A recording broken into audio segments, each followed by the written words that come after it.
बहुत समय पहले भंसवाना नाम का एक राजा रहता था। वह न्यायप्रिय और बहुत यशस्वी था, लेकिन उसके कोई पुत्र नहीं था। एक बालक की इच्छा में उस राजा ने एक अनुष्ठान किया जिसका नाम था अग्निष्टुता।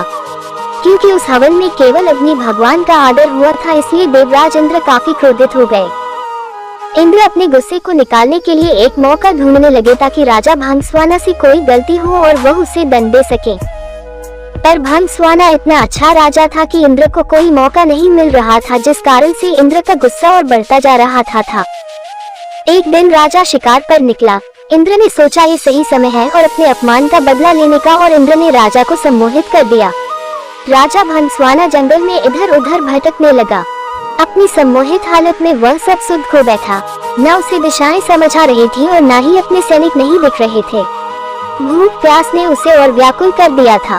अचानक उसे एक छोटी सी नदी दिखाई थी जो किसी जादू सी सुंदर लग रही थी।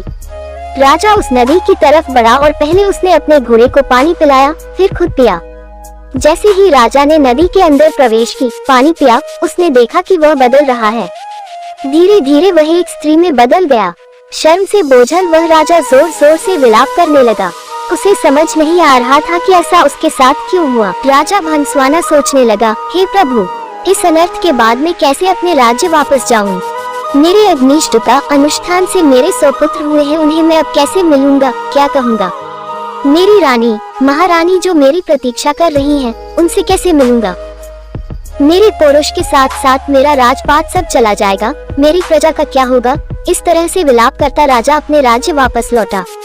स्त्री के रूप में जब राजा वापस पहुंचा तो उसे देखकर सभी लोग अचंभित रह गए। राजा ने सभा बुलाई और अपनी रानियों, पुत्रों और मंत्रियों से कहा कि अब मैं राजपाट संभालने के लायक नहीं रहा हूँ। तुम सभी लोग सुख से यहाँ रहो और मैं जंगल में जाकर अपना बाकी का जीवन बीताऊंगा। ऐसा कहकर वह राजा जंगल की तरफ प्रस्थान कर गया। वहाँ जाकर वह स्त्री रूप में एक तपस्वी के आश्रम में रहने लगी, जिनसे उसने कई पुत्रों को जन्म दिया। अपने उन पुत्रों को वह अपने पुराने राज्य ले गई और अपने पुराने बच्चों से बोली, तुम मेरे पुत्र हो जब मैं एक पुरुष था, ये मेरे पुत्र है जब मैं एक स्त्री हूँ। मेरे राज्य को मिलकर भाइयों की तरह संभालो। सभी भाई मिलकर रहने लगे। सबको सुख से जीवन व्यतीत करता देख देवराज इंद्र और ज्यादा क्रोधित हो जाए और उनमें बदले की भावना फिर जागने लगी। इंद्र सोचने लगा कि ऐसा लगता है कि राजा को स्त्री में बदलकर मैंने उसके साथ बुरे की जगह अच्छा कर दिया है। ऐसा कहकर इंद्र ने एक ब्राह्मण का रूप धारा और पहुंच गया राजा भंसवाना के राज्य में।